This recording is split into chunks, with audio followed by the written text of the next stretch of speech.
Just making sure he's here.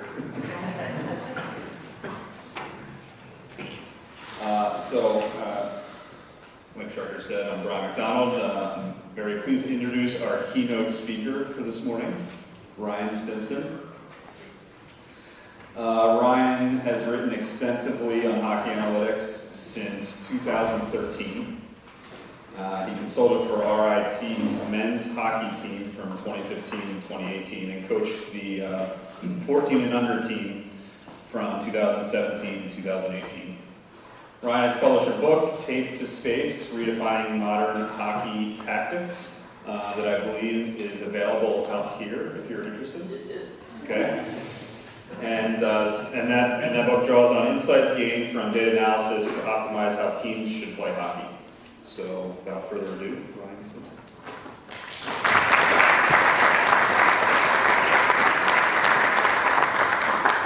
Alrighty, good morning everybody. As Brian so eloquently put, I'm Ryan Stimson. I just want to thank Shookers and Shirley for inviting me to come talk this. A invitation I was overjoyed to get, but also I've never been more nervous to give a talk like this. So just really excited to kind of talk. We're going to get into a lot of math and analysis today, and I have some of that prepared, of course, at being an analytics conference. But I want to kind of talk a little bit about kind of how we intersect between data analysis and storytelling. Right? Because, if you had told me years ago I'd be standing here giving a keynote address at a hockey analytics conference, I would have thought you were crazy. I kind of have an unlikely background to come here. I didn't play hockey growing up. I took karate and studied martial arts. And when you go to like tournaments for karate and martial arts, everyone. You come up in front of the judges, you demonstrate, your kata, which is a pre-arranged series of moves demonstrating mastery over techniques. And one year, I thought I was doing really well. I was one of the first people to go. And thought, I nailed that in a place. That was an excellent performance in my mind. And I didn't.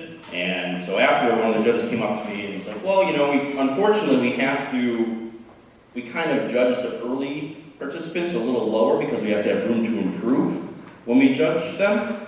So if there's any muted applause after my talk, I understand you need to leave room to improve because you don't know how good the rest of the talk is.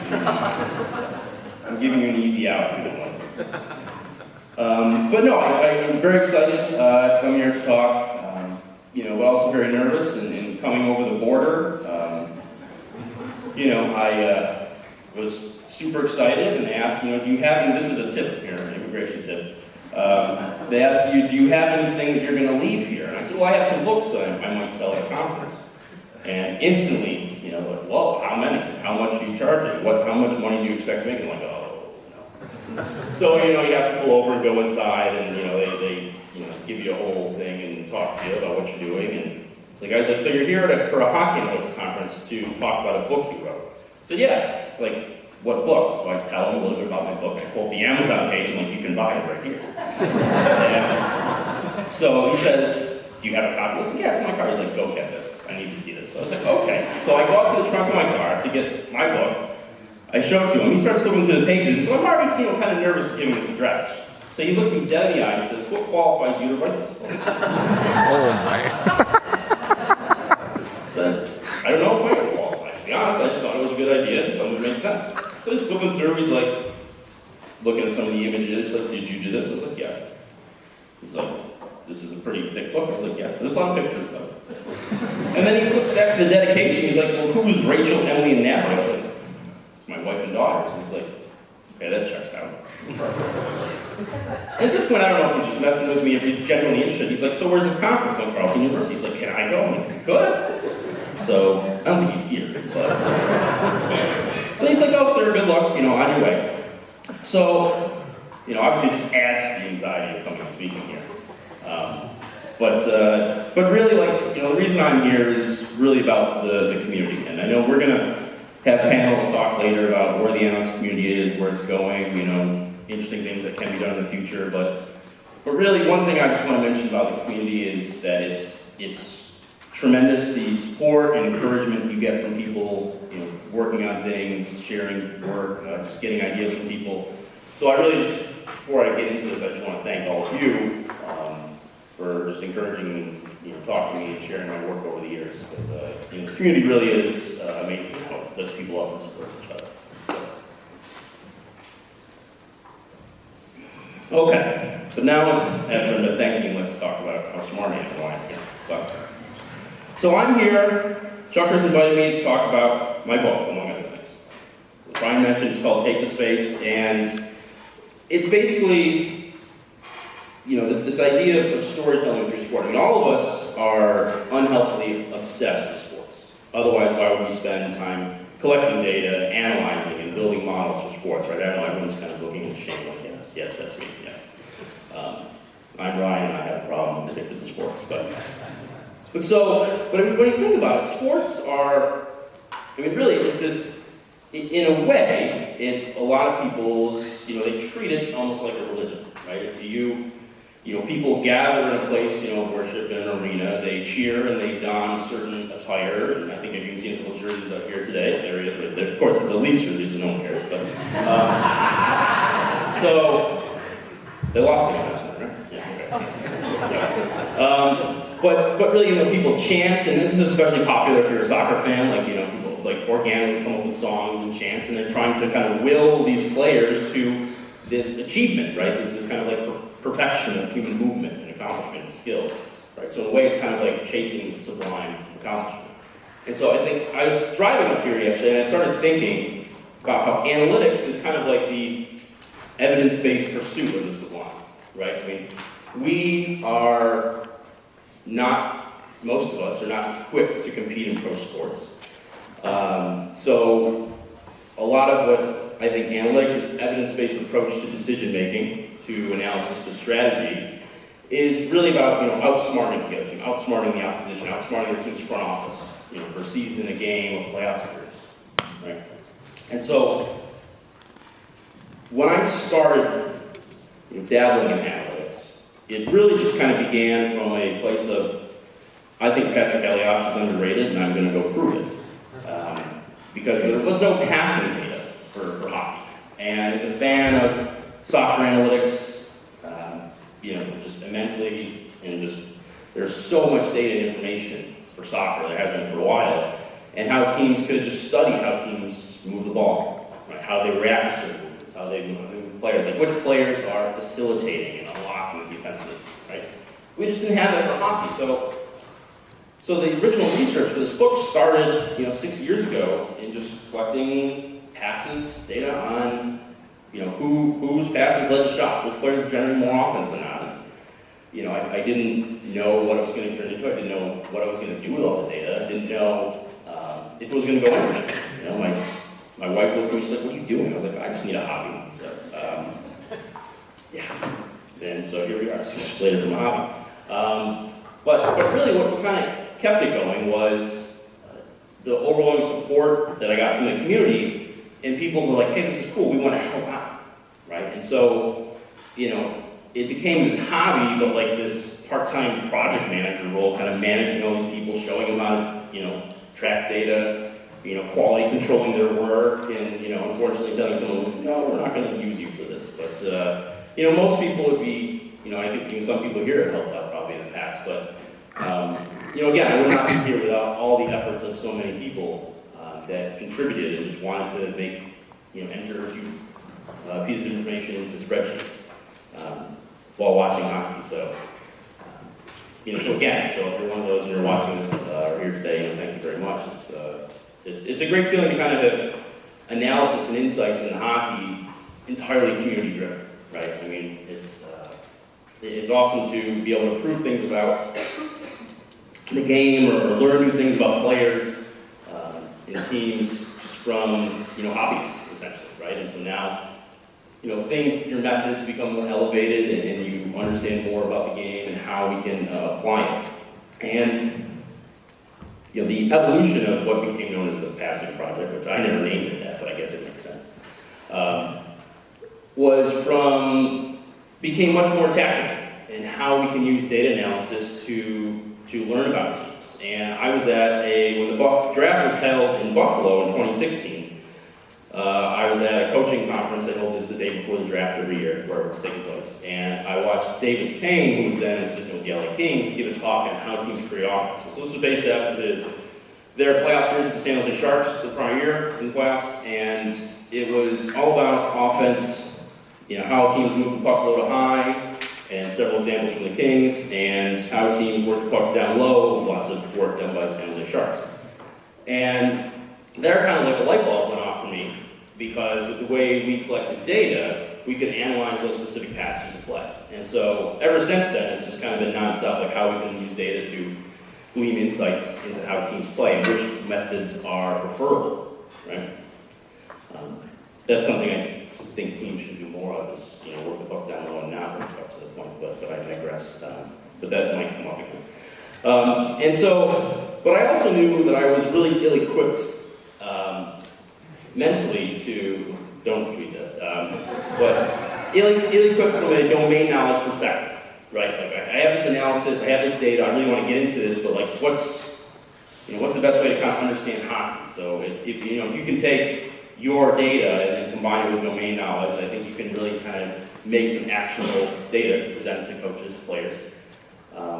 So really kind of thank Wayne Wilson and the coaching staff at RIT for kind of helping teach me more about hockey, devouring books and presentations to really learn as much as you can on the subject. I think that becoming like a subject matter expert and then applying data to that field, I think only strengthens your analysis. It's something that we're as a community are pretty strong about. And so but there doesn't always go well. There was one meeting with RIT where we were going over why the power play wasn't working. And myself and Matt Hoffman, if you've come to the RIT conference, as well, we've consulted with them over the years, and presented some data on the power play units and which one was performing at a certain level and why the other wasn't. And we're like, this is kind of what we'd expect based on the performance, based on the chances that they're generating. I distinctly remember going back and forth with the coach, Brian Hillis, great guy. But Brian wasn't having the answer, the data-driven answer. So he threw it on his pad and went to his office and said, I'm getting my stats. So he brought out and showed me the goals they were scoring. Which is, as anyone knows, it's like goal-based analysis, so it's typically not what we want to do. And so it just kind of led to some lighthearted moments. But it was an opportunity to learn more about what they were telling the players and what they were asking them to do. And so then you're kind of like understanding the data inside of the scheme and what they're telling the players. So even opportunities like that are good to learn. But from there, I got this idea to, all right, we can use all this data. How can we kind of build a data-driven system, if you will, right? If we're going to use data, how can we get coaches? How can we tell them how to play? So if we know that this is a good chance to create from down low, let's say, or work the puck to the point, or if we want to carry it on an entry and control it, how do we tell the team you need to do A, B, and C to create one of those opportunities, right? So it's just it's sometimes difficult to take the data and then kind of make it tell a story, right? Because there's kind of a gap there between what's actually happening and how that play actually happened. So then I said, okay, well, I'm armed with some of this knowledge now. How can we go and learn how to apply this? So I said, well, I should go coach. And so I, some gentleman who had read my work locally and ran a bunch of teams, he put me in touch with someone who coached one of his son's teams, and that kind of started that. So I'm like, okay, this is kind of cool. I can basically going out and doing field research, hockey analytics, and I have this team of 14-year-old boys to experiment with, and with some of these ideas and how things can move around and what we can do. So, and the first day was very humbling because I did not know playing hockey. I mentioned that earlier. I learned escaping 3 years ago. I'm terrible at it. And so the first day on the ice, I'm kind of like going around and zipping around me, and I'm like, that'll never be me. And one of the kids came up to me, and he's like, so I heard you played at RIT. I was like, no, I helped consult with the analytics. He goes, I don't know what that means. And I was like, I helped him with some of the numbers and everything. He's like, so you never played? I was like, no. He goes, oh, skates away. So, very humbling on day one. And I already knew that I had a long way to go to just kind of get some of these kids' trust. So, we started very simply. Obviously, 14-year-old kids, you don't want to burden them with a lot of knowledge about systems and everything. And so we just kind of focused on like small area games and habits and trying to coach them up. And one thing we did kind of put in place was this idea of running our power play strictly from behind the net. Something you'd see a little bit in Europe. You don't really see a lot of it in North American hockey, at least at the NHL or AHL level, which is really too bad. I feel like that meme right now, like the best way to run power play is from behind the net. Changed my mind right in front of the table here, but where you tell the kids like, here's what we're gonna do, here's how we're gonna set up, and this is why. And of course, the first game was a disaster, and the second game didn't work either. And then as we got more into the season, they really started picking up and started clicking. And a funny thing happened around the same time. I started getting emails and messages from coaches all around the world who were trying this. And everyone said, like, hey, this works, like, this is awesome. Like, I had a varsity coach in St. Louis tell me that, he's like, we tried on the power play, and yeah, it works, but we also have changed our forecheck and where our forwards go on the forecheck to build off that down low. And we went from an average team in scoring to, like, dominating the league in scoring. And there's a coach, he coaches in Toronto, a 1600 team, Kyle McClellan, who we exchanged emails and talked over the years. He wrote a nice, helped me with kind of revisions for the book and everything too. He installed it last year for his kids and continues to do it this year. And he sent me, I'm actually going to show you some video of his team executing this. And their power play for last year is around like 35, 36%. And he's like, yeah, just last week we went like 5 for 7. He's like, nobody seems to know what to do to stop it. Hopefully they never do, because that would be nice. But so hearing this, from other coaches, you come back to this idea of this kind of pursuit of using data to achieve greater heights in the sport, right? And that's why we're all here. Right? We like using numbers to increase our odds of goal happening. Right? We like using numbers to evaluate players and find, after accounting for all the contextual factors on the ice, what is this player's true talent, right? How can we acquire those, right? You see the Carolina Hurricanes and Eric Kulski making a habit of this, just calling up the most hapless GMs in the league and just stocking their team's really good players, right? So how can we, again, use data to achieve this idea of the sublime, winning a championship, right? I mean, we all are very competitive by nature, I'm sure. Like, we love sports and want to win, and so we want to use data to tell a great story, but at the end of the day, to, achieve some desirable outcome, right?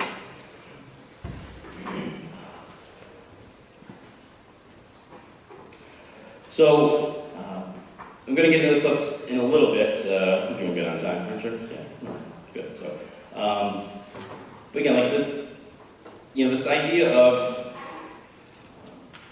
using data to accomplish preferable outcome, and I think when I think about kind of how I got started into this and my intersection between the strategy side of things and the data analysis side of things, I think it's kind of how I've always been wired to think about sports, and I think coaches and players most of the time I think are natural, like intuitive analytically, and want to figure out how can we leverage certain areas of the game for to increase our odds of winning. I think you tell that to most players, like you don't use analytics, you call it, well, it's evidence-based decision making. It's like, oh, well, that makes sense. I think analytics sometimes is a barrier for somebody's like maybe older school mentality, right? So we hear a lot about it. So let's get some clips. We got a few charts because it wouldn't be an analytics conference without some charts, right? So check this out. Turn this on here. I can call it out.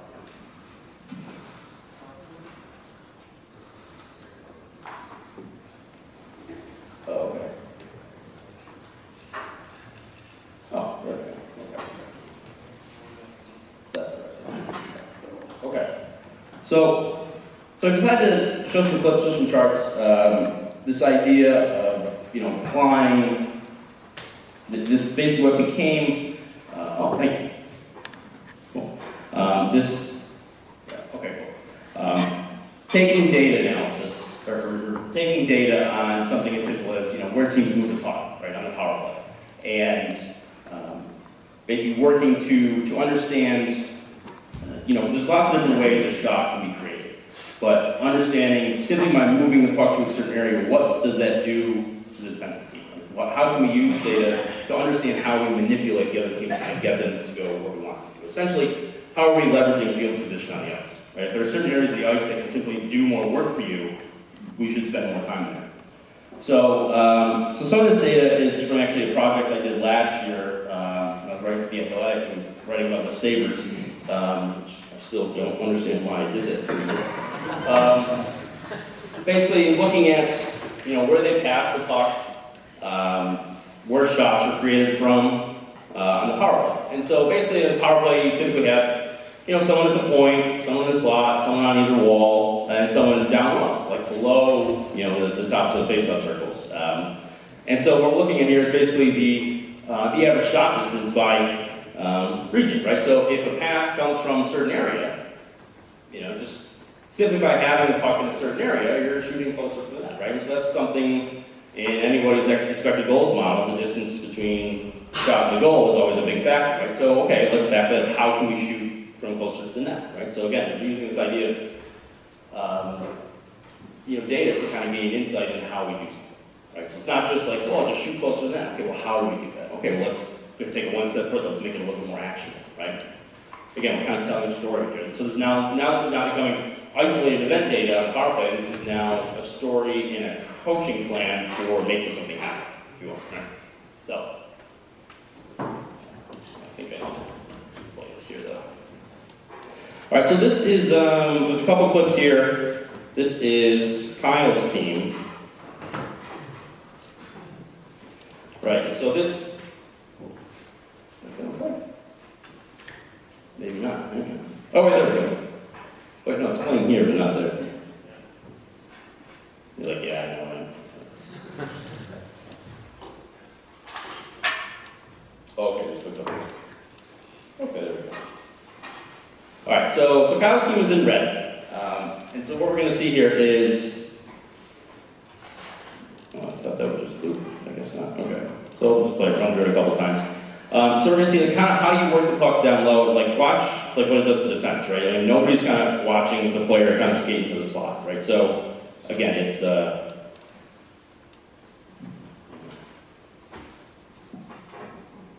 we go. So it's kind of what we're seeing here is how when we move the puck, we simply manipulate the coverage to kind of do what we want. We want you to look over here when we're really doing something over here, right? So this is the same game. Again, these are 15 and 16-year-old kids, so I mean, there's no reason why they can get something simple like that. Again, like somebody's you just can try to lose them in coverage, right? So when you do this, you're forcing the defenders to kind of defend 360 degrees in the ice rather than most teams, which kind of just work from the wall out, which is more 180 degrees. So let's let the rink do as much work as we can. So, and here we see it at the NHL level, right? So,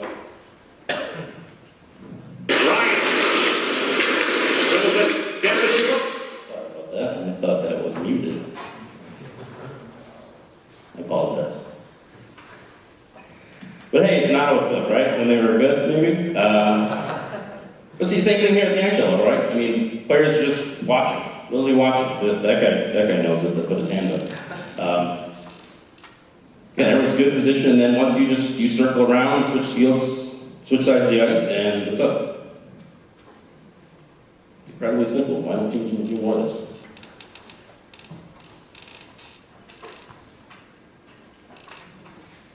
Here's another one. This probably is one of my favorite. I mean, we're basically you have like an inverted 1-3-1, right? You're running 1-3-1 down low. You're all the collective size. Like, ooh, that was pretty. So one more time. So it's again, it starts from a data point. It's understanding how something happens. to the opposition, right? And then we see it in action. So this is something, you know, I'm never a fan of taking shots from the point, but typically if you have good shooters on your back end, then you want them to shoot. And so this is kind of a way to manufacture closer areas to shoot, right? So we're going to work the puck down low again. He's got 2 players down there, and everyone collapses, and then this guy can take in, you know, as much time as he wants to step into that shot. Here it is, the NHL level.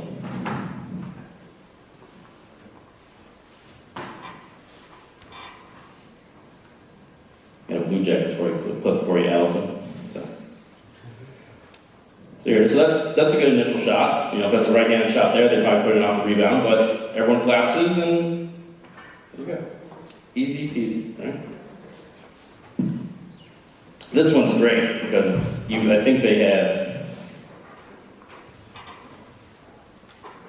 think they get like all 3 or 4 defenders like in the crease here.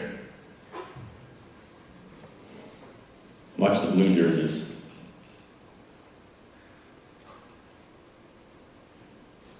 So, I mean, they don't score, but still you're creating an opportunity, and you know, everyone's standing in front of the net, there's going to be players open, and then as you see, as everyone turns, you know, lanes open up. And so this one, the other thing too that's interesting about this in understanding how it does things, you know, how it kind of manipulates coverage, is you see teams kind of switch in and out of these aggressive and passive postures depending on where the puck's located, right? So you see the puck come up the wall, right, and then they switch here, and you're going to see them pick up the player, defend, but then the puck's going to come back up, and everyone's kind of, you know, as the puck goes down low, they kind of revert to this passive posture, right? So then you can have more time, have more space on the puck, and eventually they get a decent chance out of it. So again, it's not so much just move the puck here and then look for people to pass it to. It's also understanding, again, the story of what happens when we move the puck to these certain areas of the ice. Here's the same thing at the NHL level again. Right, so the Sabres work the puck up, down low, it's coming to pressure, we work the puck down low, and then the pressure disappears. Right? So nothing comes at this time because the defenseman gets a good stick on it, but again, it's understanding how we can, you know, in soccer the term is unlocking defenses, right? How we move the puck to certain areas to dictate to the other team what they're going to do, what we want them to do. Anybody watch the World Juniors? I hear that's pretty big up in this area of the world. Here's the Swiss national team this past World Juniors. Working the puck down low, players moving in and out of the slot, different routes, moving players with them.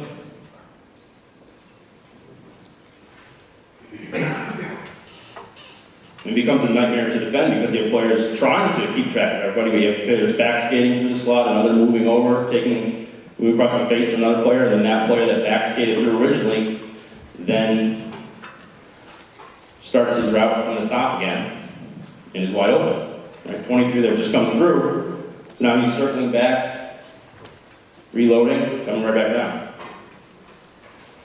So, and again, so this chart here just kind of is showing how this manipulation in action, right? So basically, if you're facing kind of like an aggressive posture on the penalty kill, right? I know Megan's going to talk about the penalty kill today. You know, teams kind of running like a check press, an aggressive situation on the penalty kill. If you're under duress, this is looking at, okay, well, if I'm under duress, where can I move the puck to relieve that pressure, right? So this is basically if you move the puck, you know, to the point, most of the time, over 60% of the time, the coverage you're going to face is going to remain aggressive, right?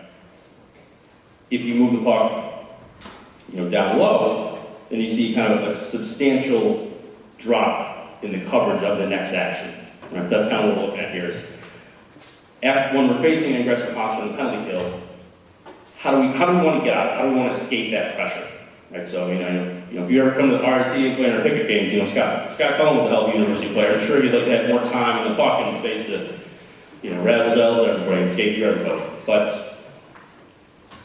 So something like this can kind of help you in those meetings, those preparation meetings. Here's what we want to do and here's why, right? So it's not just moving the puck here because we want to score more goals. It's, look, we can move the puck here, we can get more time in the puck, and then it might open things up everywhere else. So again, telling the story of how we want to navigate through this phase of the game. All right, so, but in doing something too much, teams can pick it up, right? I mean, coaches are smart, despite what Twitter says most of the time, right? Coaches are smart, they can pick up on teams' tendencies. So then you kind of get into this idea of, well, okay, I know what you're going to do. So how do I combat that? And if I know what you're going to do, and you know that I know what you're going to do, then how do I combat that? Right? So you kind of get into these different levels within the game. Anybody ever here read Soccernomics? Wow, terrible. Shuckers, can you assign that next semester? Thank you. Demerits, all of it. But, so anyways, there's a great story in Soccernomics by Stefan Szymanski and Simon Gruber about how Chelsea had the 2008 Champions League final. They were playing Manchester United, and a gentleman had sent some data on how Edward Van Sar saves penalties, or doesn't save it, for lack of more accurate. So he's like, if you come up and you kick away low to his left, it's the best way to beat him in the penalty shootout. So he's watching this at home, and he sees every Chelsea shooter come up and try exactly that. And Chelsea would have won had John Cherry not slipped and fell, his kick hit the post. But so then it goes to kind of sudden death, right? So now Van Sar he's hip to this. He knows exactly where he's going. And so right before Nicholas Anelka shoots this, he points in the corner. I know you're going there. So what does Anelka do? He changes his mind last minute and shoots about the worst penalty kick ever. You never want to shoot a chest high. That's ridiculous, right? So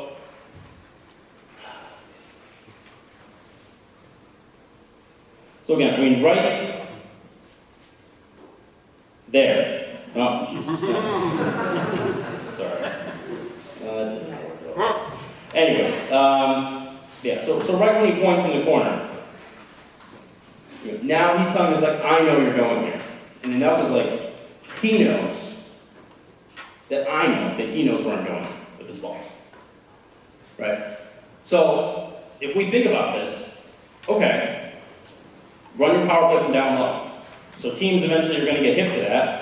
And how do we counter that, right? So another area is, we keep the puck, on the half walls, and we then have players stationed near the goal line. Maybe normally we work it to them, but instead, maybe now we'll play with the coverage a little bit more, right? We will have some routes.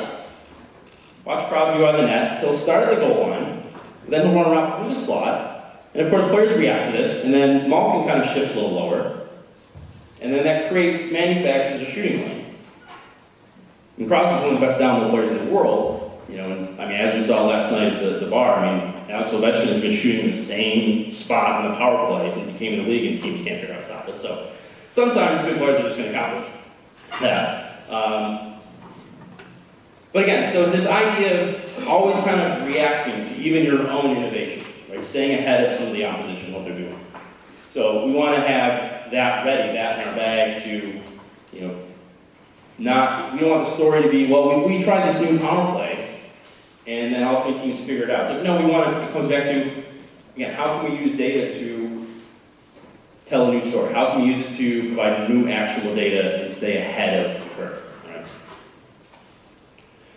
So that kind of gets into, so Iceberg Hockey Analytics, they do a lot of the player and puck tracking, through camera technology, and they were gracious enough to provide data for the RT conference and the data competition that we had, and then they also have given me some data to just do research on. And so this kind of gets in this next area of, okay, how can we stay innovative and stay ahead of the curve, and the idea of looking at player locations and how that impacts events, right? So what we're looking at here is everyone talks about like the back check and forward, right, on entries, right? So if you're the defending team, you're defending entries, what is where do you want your back checking forward to be to help defend that entry, right? So on controlled entries is the heat map on the left there. Kind of see where they are. And uncontrolled entries is on the right. So if we're back checking, you always hear coaches talk about this idea of back checking hard through center ice, right? I'm sure we've all heard coaches talk about that before.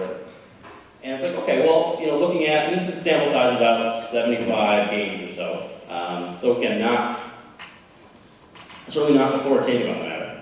But what we're looking at here is, the entry, on controlled entries, back checking forward was a little bit more central, right? Versus if they were able to disrupt the entry and result in being uncontrolled, well then they're a little bit more, in this line here that I like to call the dot line, which essentially if you just draw an imaginary line through all the face-off dots on the ice, right?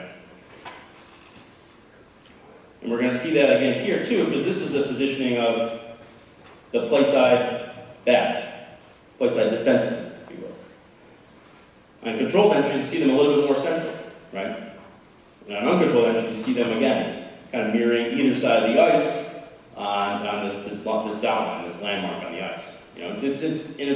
I like using landmarks on the ice because if you're coaching players, it's easy to kind of reorient yourself on the ice, right? I mean, players, hockey's fast, it's chaotic, but if you can give a quick look and catch a face-off dot, you kind of know where you are in relation to boundaries. And so, this is kind of like an entry into analysis on look, we can leverage, if you stand here more often, you might not get beat on that entry.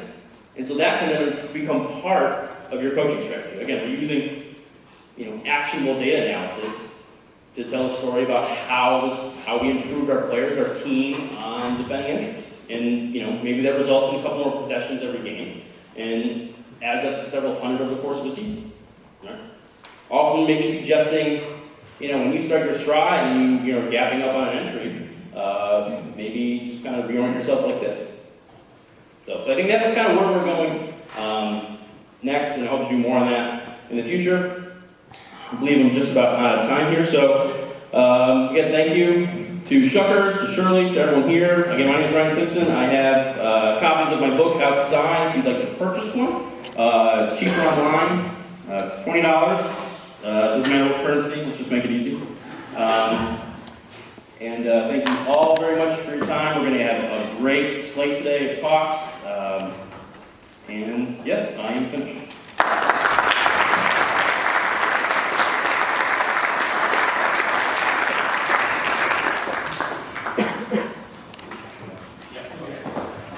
I think we have time for a few questions for Ryan. And I believe there's microphones, is that right? Yeah, there's microphones that you can pass out to the folks who have questions.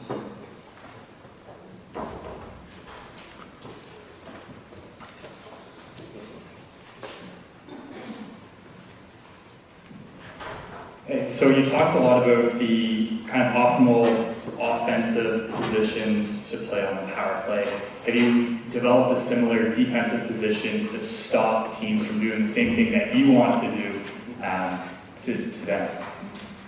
I haven't as yet. I certainly have theories. I don't want to broadcast those as much, but I think you're really going to learn about that from the data I sort of provides, the players and how you.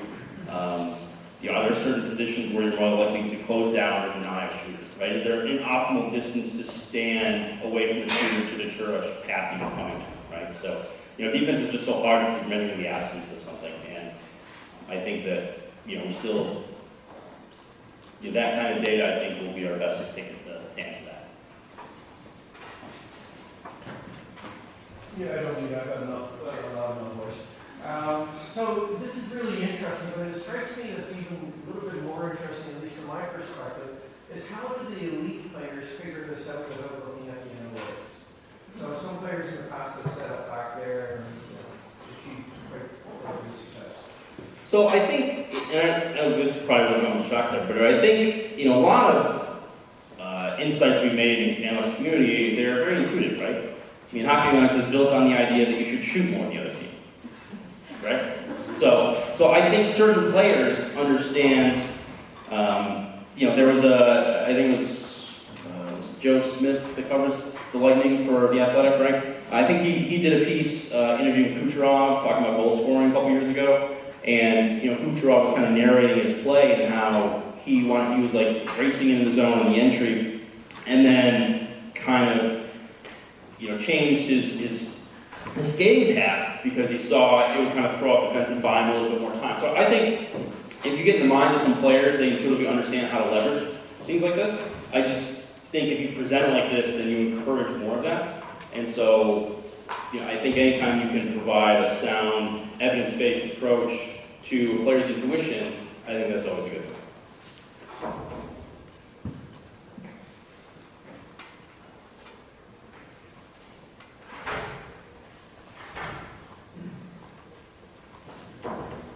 I can just speak to that.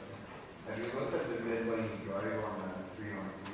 Like, if it's effective? Because I know most of my goals is always preach to mid-lane drive. I have not yet. I mean, data like that, unless like you have someone who has like entries coded like that, it would be hard to look at. But you certainly could do that off of the player location data, and kind of like vectorizing the movements or something to be able to look at that. So it's a good idea. Something to look forward to in the future for sure. One more question? So like 4 years ago, there was a guy that used to set up behind the net a lot, and for whatever reason, I don't know why it's taken so long for people to recognize that, but what do you think the reluctance of your coach to accept that, and why hasn't that been used more often? So, I'm sorry, was it Jerry Warner? No, that's Okay. So I think part of it is because if you do have players down low, I think so many coaches are conservative, right? So if you have players down low, you could give up a break the other way, right? I mean, if you have fewer players between your own net and the other team, you could increase the odds of that. If teams want to be aggressive on the penalty kill, or turnover pattern. So especially 5-on-5 like that. So I think it's just kind of that natural, loss aversion, risk aversion principle that a lot of coaches seem to have. Many seem to be more willing to play like a defensive structured game. Also it's not something you see a lot. So coach does something new, they're opening themselves up to criticism, right? If you're doing this very similar things to all the other coaches, you're not going to get questioned on your methods. So I think that certainly plays a factor.